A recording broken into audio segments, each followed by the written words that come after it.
안녕하세요. 핵심 주제 46 열강의 경제 침탈과 경제적 구국운동 보겠습니다. 일단 오늘은 이 두 개가 제일 중요합니다. 일단 화폐 정리 사업이라 그래서 재정고문인 메가타가 주도가 돼서 벌린 사업인데, 조선의 백동화를 갑을병 등급으로 나눠서 이걸 교환을 해주는데 제대로 교환이 이루어지지 않았어요. 거의 한 30%밖에 제대로 교환이 안 돼서 국내 상공업이 타격을 받고 금융기관이 몰락하게 됩니다. 그러면서 이 대한제국의 경제가 일본 경제에 예속이 되는 계기를 마련한 게 요 화폐 정리 사업이에요. 제일 중요한 건 요 메가타가 나옵니다. 메가타. 그 다음에 국채보상운동은 일본이 차관을 강요하고 그 차관 때문에 빚더미에 앉았어요. 그래서 차관을 갚자라는 그런 운동인데, 대구의 서상동과 김광재가 발의하고 국채보상기성회가 주도를 합니다. 그리고 제일 중요한 거는 요 언론기관, 대한매일신보 등의 언론기관이 지원을 해주는데, 통감부의 방해로 실패로 돌아간 게 바로 국채보상운동입니다. 네, 자, 이제 우리가 일제강점기 전까지 이제 근대에 대한 내용을 쭉 봤는데, 제가 여러분들한테 연도를 좀 외우라고 부탁을 드릴게요. 연도. 근데 이게 억지로 외워지는 게 아니라 되게 쉽습니다. 저절로 외워지는 것들만 한번 추려보면, 일단 중요한 게 한일 병합, 즉 일제강점기로 들어가는 게 1910년이라는 건 금방 외워져요. 연도가 이렇게 10년으로 끝나니까. 그리고 을사늑약도 1905년이야. 그러니까 이게 5년 차이니까 요 을사늑약하고 한일 병합이 된 요 두 개는 그냥 저절로 외워진단 말이에요. 연도가. 근데 강화도 조약은 워낙 중요하니까 여러분들이 강화도 조약은 좀 알아둬야 돼. 1876년 요거. 만약에 강화도 조약 잘 안 외워지면 이거 두 개라도 외우세요. 이거 두 개는 그냥 저절로 외워지는 거니까. 1876. 이제 연도 외우라는 얘기는 안 하는데. 자, 그래서 이제 우리가 이 강화도 조약과 을사늑약 사이에 이런 굵직굵직한 일들이 벌어지잖아요. 얘네들은 연도를 제가 적어놨지만 연도를 여러분들이 외우라는 게 아니라 그냥 기준이 되는 애들이 여기 있잖아요. 그러면 여러분들은 이런 기준이 잡혀 있으면 얘네들이 얼마만큼 이 중요한 것들로부터 떨어져 있는지 그냥 그것만 대충 보는 거야. 그러니까 얘네 이런 것들은 연도를 다 외우는 게 아니고. 근데 이제 수험생들이 이렇게 얘기를 들어보면 이모군란은 잘 외워진대요. 희한하게. 1882년. 이거하고 이 동학운동 요 두 개는 되게 잘 외워진다 그러더라고요. 요게. 자, 근데 외울 필요는 없어요. 얘네들은 그냥 외워지면 좋고 안 외워지면 그만인데, 이 세 개는 여러분들 좀 외우고 있어야 됩니다. 그리고 특히 이제 핵심 주제 46 이번 시간 하고요. 다음 시간에 배울 핵심 주제 47은 특히 을사늑약을 좀 기준으로 해서 얘 전인지 얘 후인지만 일단 좀 구별을 해놔요. 아셨죠? 그래서 을사늑약 근처네 뭐 이 정도로 을사늑약을 기준으로 외워두는 게 좋습니다. 핵심 46하고 핵심 47하고 다음 시간에 배울 거고 이번 시간에 배울 내용들. 자, 그러면 이제 기본 수업 194페이지 보세요. 자, 네모 1번의 열강의 경제 침탈은 1번 개항 이후의 열강 침탈은 쌍괄호 1번하고 쌍괄호 2번이 나와요. 요 쌍괄호 1번하고 쌍괄호 2번은 일본과 청나라가 어떻게 조선의 상권을 침탈했는지를 볼 거고, 2번 아관파천 이후는 요때는 서양 열강들이 조선의 이권을 어떻게 침탈해 갔는지 그 내용을 볼 겁니다. 자, 그럼 먼저 요 강화도 조약 이후를 보면 우리가 강화도 조약을 핵심 39에서 배웠거든요. 핵심 39에 보면 조개지, 거류지 무역에 대한 내용을 우리가 한번 봤습니다. 그때. 그래서 조일수호 조규 부록에서 개항장 심리 이내로 활동 범위가 제한이 됐죠. 그래서 이 심리는 4km 정도인데, 이때는 조선 상인들도 중개 무역을 해서 이익을 볼 수가 있었어요. 왜냐하면 4km까지는 일본 상인들이 물건을 팔고 여기서 물건 떼다가 내륙으로 조선 상인들이 이걸 팔 수 있어가지고 조선 상인들도 이익을 봤는데, 나중에 이게 50리에서 또 100리까지 확대가 됩니다. 그럼 이게 40km예요.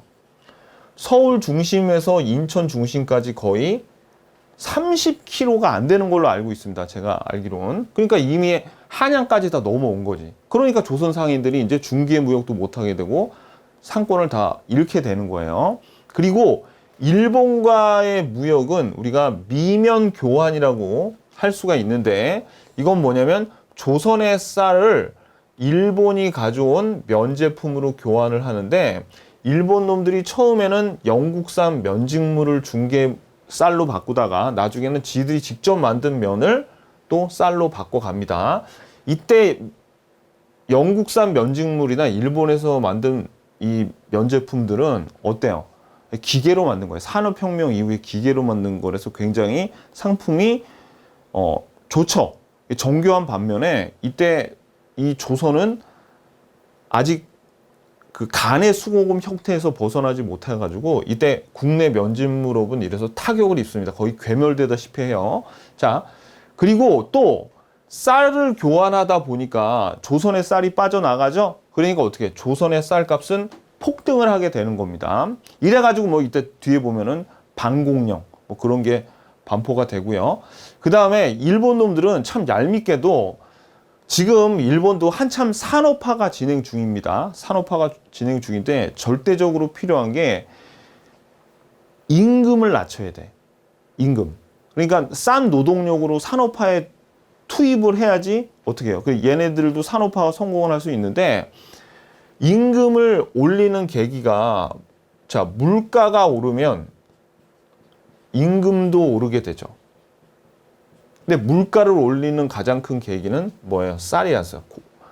그 곡식들이에요, 곡식.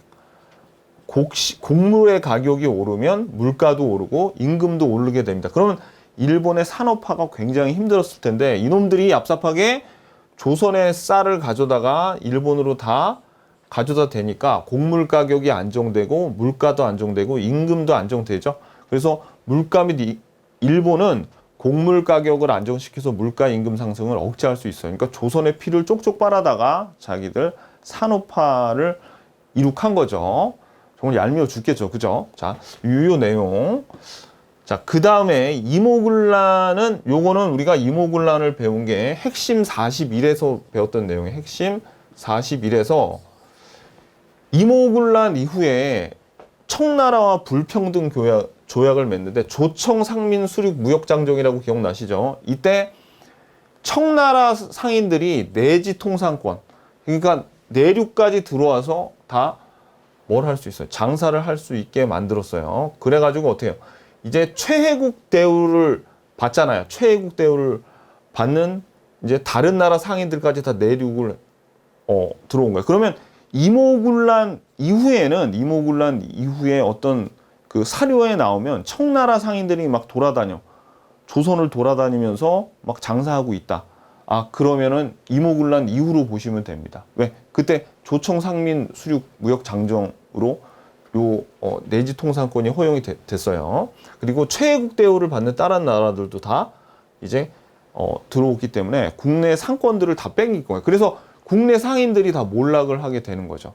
그리고 또 이제 청나라와 일본도 조일 통상 장정을 통해서 최혜국 대우를 얻었었잖아요. 그러니까 일본도 이제 안에서 서로 싸우는 거예요. 그러니까 조선 안에서 지금 외국 상인들끼리 막 싸웁니다. 이렇게. 그래서 청과 치열한 상권 경쟁을 합니다.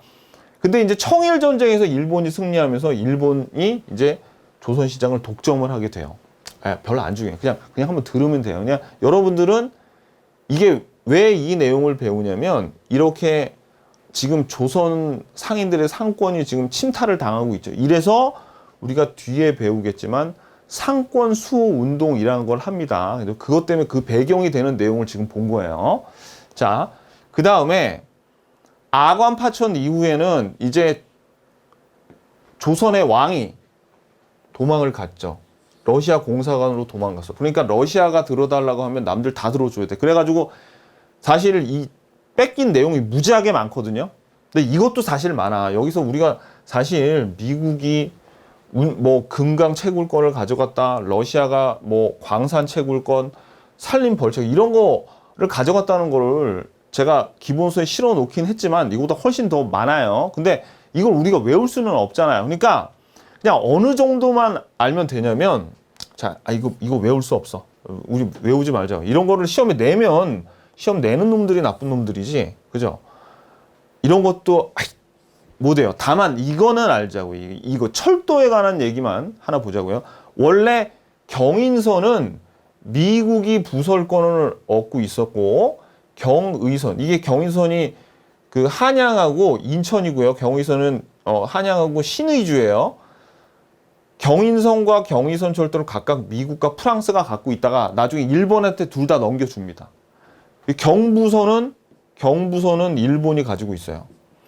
그러면 철도 경인선, 경의선, 경부선을 다 누가 갖고 있던가? 누가 결국은 갖게 됐어? 일본이 갖게 됐어. 이제 그 내용만 알아두면 처음에 어떻게 뭐 경인선 미국 이런 것까지 여러분들 기억하면 힘드니까 무슨 철도가 하나 있었는데 미국이랑 프랑스가 각각 철도 부설권이 있었는데 다 일본한테 줬구나. 한 이 정도만 좀 기억을 해 주세요.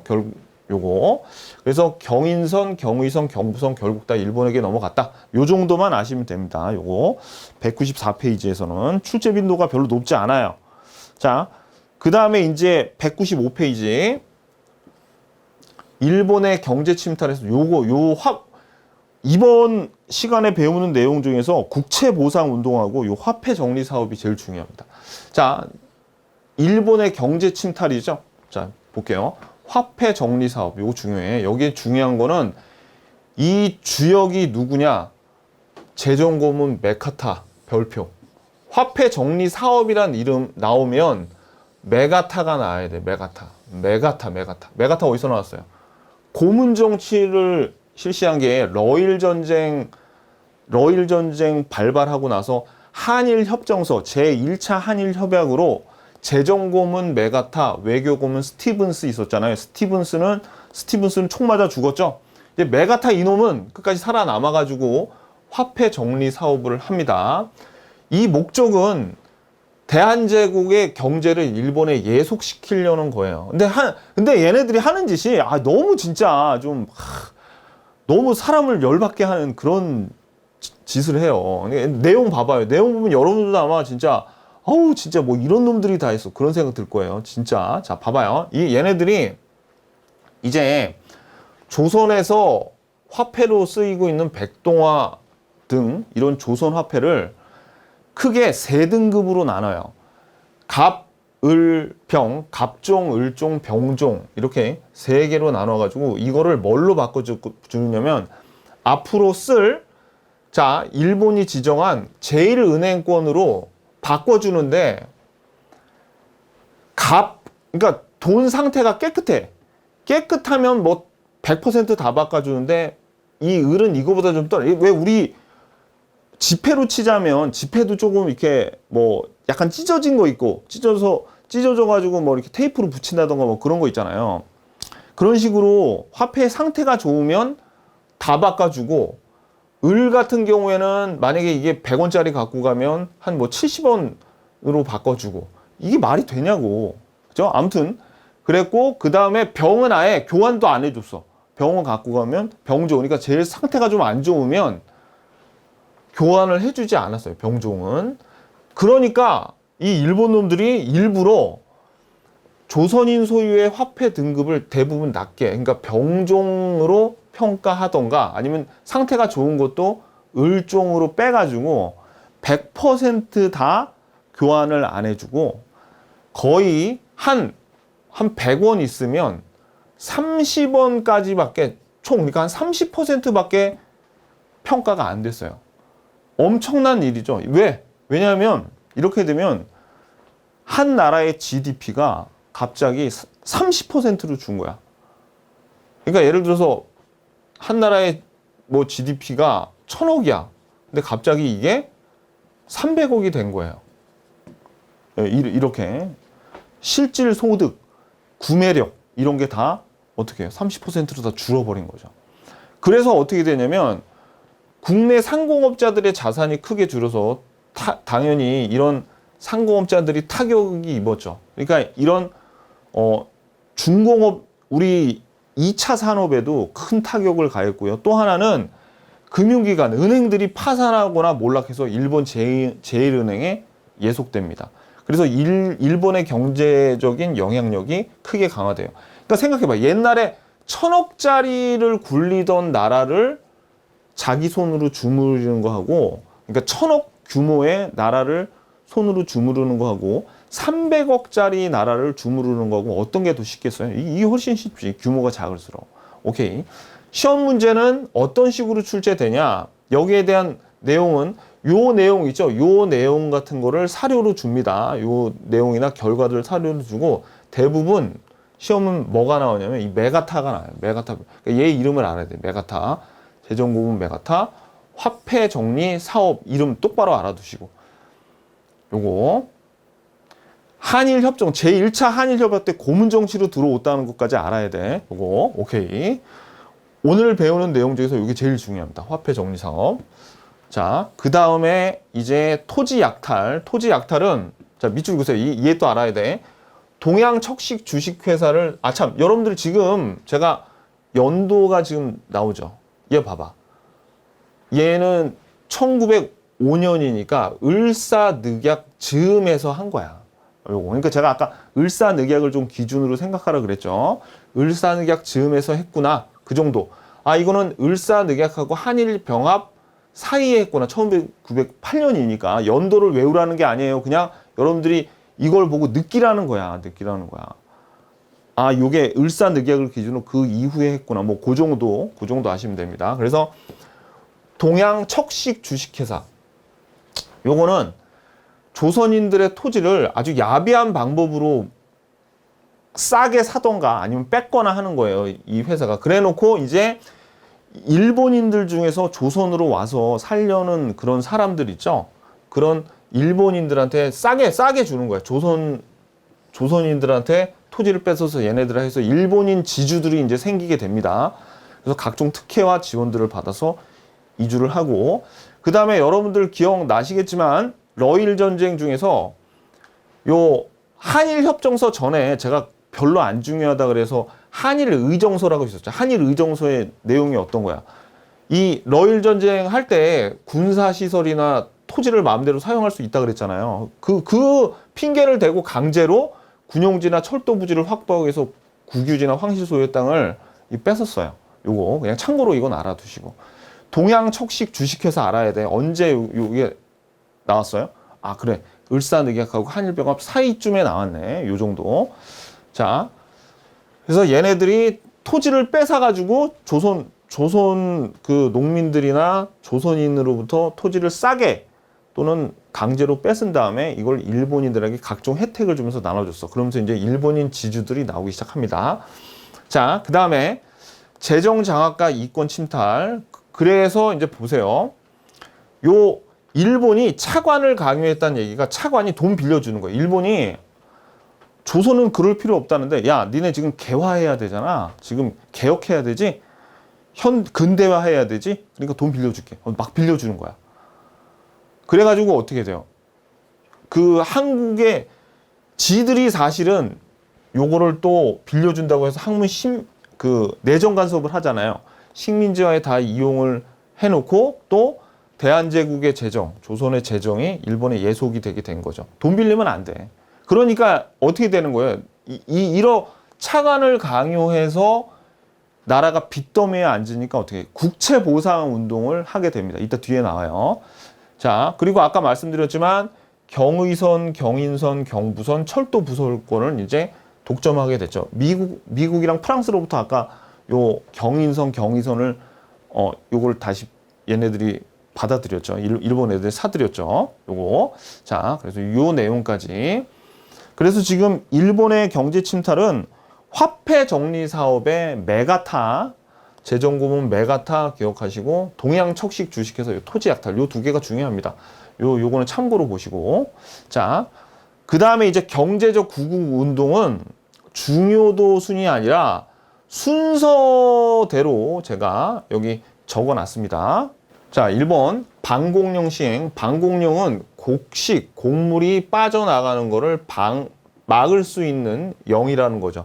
그러면 일본이 쌀 좀 사갈게 라고 했을 때 아이 우린 쌀 더 이상 없어 못 팔아 이렇게 할 수 있다는 건데 이 근거가 어디에 있냐면 조일통상장정 이거 핵심 39에서 배웠던 내용이에요. 반공령 등을 시행할 수 있게 해주고 일본에 최혜국 대우를 해주기로 한 바로 그 조약이죠. 자, 근데 이게 이제 그 배경이 일본 놈들이 계속 곡물을 반출해 가고 그리고 흉년이 져가지고 조선 내 식량 사족이 부족하니까 이제 반공령을 한경도와 황해도에서 반공령을 선포를 했습니다. 그래서 80년대 후반에 이렇게 반공령이 선포가 됐어. 그랬는데 이 반공령에 어떤 독소 조항이 있냐면 1개월 전에 통보를 해야 된다는 조항이 있어요. 근데 이때 통보를 하긴 했는데 제대로 안전해진 건지 아니면 받았어도 일본 놈들이 못 받았다고 거짓말 하는지 모르겠는데 우리는 받은 적 없다 그러면서 반공정 일본 놈들이 자기네들은 받은 적이 없다 통보를 그러면서 반공령 철회와 거액의 배상금을 요구하고 또 이걸 들어줍니다. 이게 반공령에 대한 내용이에요. 자, 그 다음에 196페이지 보세요. 196페이지. 이번엔 상권 수호 운동인데 이거는 아까 말씀드렸듯이 조청, 상민, 수륙, 장정 등을 통해서 전국 각지의 외국 상인들이 막 난리를 피우면서 상권이 침탈이 됐죠. 그러니까 이제 80년대에는 서울 상인들이 철시 그냥 아예 문을 닫아버리는 거예요. 철시. 그래서 대량에서 외국 상점들이 서울 퇴거를 요구했고요. 그 다음에 이제 상권 수호 운동은 외국 상인들의 활동구역 제한과 국내 시장과 상인을 보호를 위해서 밑줄 그세요. 여기 시전 상인들이야. 시전 상인들이 황국중앙총상회를 조직해서 상권 수호 운동을 전개했어. 그러면 이름 알아두세요. 황국중앙총상회. 요거 알아두세요. 황국중앙총상회가 뭐 한 거예요? 시전 상인들이 모여서 뭐 한 거다? 상권 수호 운동을 했다는 겁니다. 상권 수호 운동. 자, 그 다음에 그냥 이걸 했다고요. 자, 효과는 별로 없었겠지. 왜? 이 상업이나 어떤 그런 것들이 결국은 그 시장에서 이겨내려면 경쟁력이 있어야 돼요. 근데 아무리 이렇게 상권을 지켜낸다고 해도 그냥 우리 시험에는 이게 나오긴 하지만 효과는 없었어요. 뭐 당연하겠죠. 시장 경쟁력이 있어야지. 지금 막 좋은 물건들이 막 들어오는데. 그래서 경쟁력을 키워야 됩니다. 아무튼 그 시장을 먹기 위해서는 상권을 지키기 위해서는. 자, 그 다음에 자 3번 독립협회 이권수호운동과 보안의 황무지 개관권 요구를 저지한 요 반대운동 요거는 우리가 앞 시간에 봤습니다. 그래서 요거는 그냥 넘어가고 한번 보시고요. 오늘 중요한 게 요 국채보상운동이죠. 자, 그래서 배경은 아까 잠깐 나왔지만 일본 놈들이 차관을 강요해서 대한제국의 부채가 증가하는 상황이에요. 그래서 어떻게 자 이제 사람 이름이랑 요 협회 이름도 다 알아놔야 돼. 단체 이름도 대구에서 서상돈 김광재 알아두세요. 서상돈 김광재가 발의로 시작해서 서울에서 자 국채보상 기성회까지 알아둬야 돼. 요 기성회가 조직돼서 전국적으로 확대되는데 진짜 중요한 거는 요 2번입니다. 언론에서 특히 대한매일신보 네모 치세요. 대한매일신보는 여기 좀 이따 양기탁하고 배델이 세운 신문인데 다음 시간에 좀 더 자세하게 배우겠지만 대한매일신보를 비롯한 황성신문 등 언론기관이 계속 밑줄 그세요. 국민들에게 홍보를 하고 금주 금연 운동 전개로 모금을 통해서 국채갚기 운동을 전개하게 됩니다. 대한매일신보가 요 국채보상 운동에서 앞장섰다는 내용이 거의 정답으로 나오면 이게 거의 나와요. 꼭 알고 계셔야 돼. 제일 중요해요.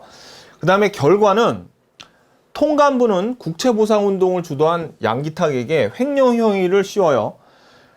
그러니까 그 조작을 한 거죠. 그죠? 그래서 친일 단체인 일진회와 통감부의 방해로 실패했다. 근데 여기서 조심하셔야 될 게 통감부 봐요. 여기 통감부를 잘 봐야 돼. 요 밑에다가 여러분들이 자 여기 조선 총독부 X야. 총독부가 아니라고 여기다 X가 세요. 이 시험에 뭐가 잘 나오냐면 요 국채보상 운동이 일어난 게 1907년이죠.